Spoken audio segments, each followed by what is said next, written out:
Hi, mami. So, dahil tapos na akong naglagay ng kung ano-ano inilalagay ko sa face ko. So, tapos na akong mag-makeup. So, isi-set ko na siya with this powder. So, this is my favorite powder. So, powder ng O2O. So, this is shade number 2.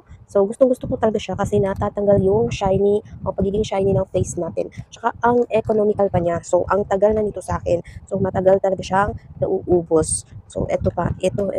Yan. So, ngayon ay sisimulan na natin maglagay. So, kita nyo. So, hindi pa ako nakakapaglagay. Sobrang shiny pa ng face ko. So, ngayon ay lagyan na natin ilong.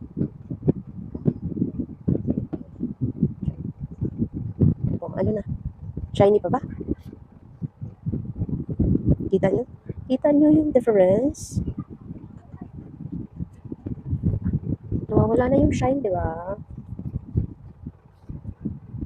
Oh, ito yung nalagyan at ito naman yung hindi pa. Okay, ngayon ay lalagyan na natin lahat. Sa kabila naman. Yun. Ganun siya. Ano na?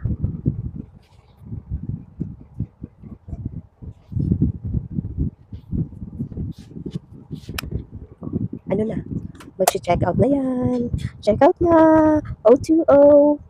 Shade number 2, Natural Beige. So, may ibang shades pa namang pagpipilian. Depende sa skin tone mo. Check out, check out!